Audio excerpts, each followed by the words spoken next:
By now I think everyone's had time to cool down, Galchenyuk for Domi was a thing, and now Montreal Canadiens fans are in a position where Bergevin basically came out and said that, yeah, Domi can play center, but he's most suited for a wing position on this team.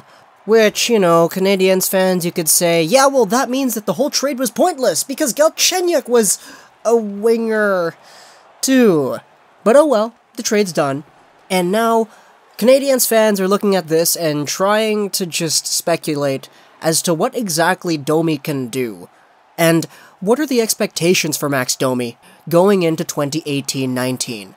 Now, Domi was able to get himself a good 45 points in 82 games played last season. He had 9 goals, but a lot of people would be quick to bring up that a lot of those goals were empty netters, so Domi really only scored like 5 real ones, if you take a look at the actual goals on goaltenders.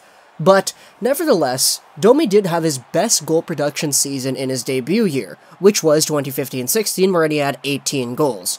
These past 2 seasons, he's combined for 18 more goals. But Domi is now a Montreal Canadien, which means that he's not going to be playing with guys like Keller and Stepan and all that anymore.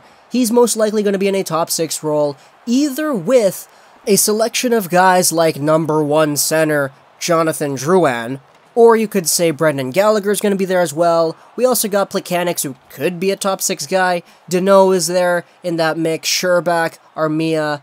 Overall, there's just a lot of line juggling that needs to be gone down here, and even Max Pacioretty as a left winger playing on the same side as Domi. Things could be looking really interesting if Domi and Pacioretty start fighting for who plays where.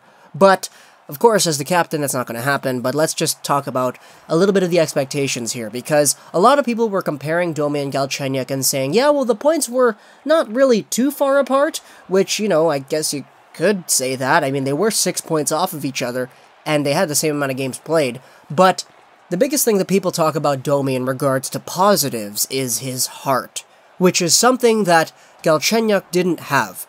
Now, don't get me wrong, I'm not saying that Galchenyuk isn't a motivated player. I think he has his own heart as well, it's just that he expresses it in a different way.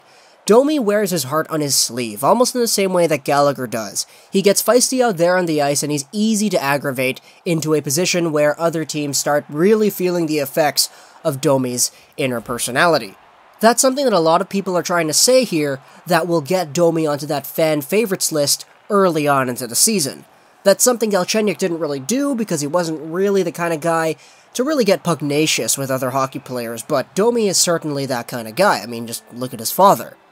Domi, however, is also a guy who a lot of people are trying to put these Galchenyuk-like offensive production expectations onto, because Galchenyuk has played way more NHL games than Domi, and at a .61 total points per game over his NHL career, it certainly is a step up from Domi's .61 total points per game in his NHL career. Obviously, as a one-for-one trade, one team is probably going to lose the trade, and early on people are saying that it was obviously Arizona who won it. But what exactly can we do here with Max Domi for the Montreal Canadiens? As a guy playing with his play style and with the players that he's playing around, if he plays with Gallagher on the same line, my goodness, that's going to be terrible for other teams. But Domi coming in as a Montreal Canadien, if he's able to get himself at least 10 goals that aren't empty netters, and he's able to consistently be that playmaking guy that he's projected out to be his entire career, I think that he can definitely produce as a good top 6 guy. If he gets himself 10 goals and let's say 40 assists for 50 points, that is a win. It is a win for what the Montreal Canadiens have right now, because as a team, they're not really all that good. And if one Max Domi kid is able to come in and be the one guy who people say, yeah, this season was kind of tough, but it was nice watching Domi, I think that's a win. It's a win no matter how you look at it. Of course, if Galchenyuk becomes an Art Ross winner, then it's not so much of a win anymore, but for the foreseeable future, that is basically what we could expect out of Max Domi if we're looking at a positive point of view.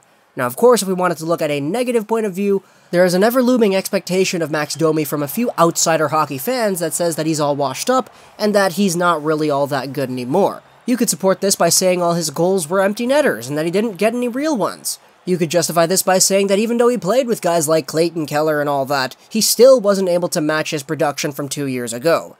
Now, obviously, there's a lot to be said there, but all we can do now is just look forward.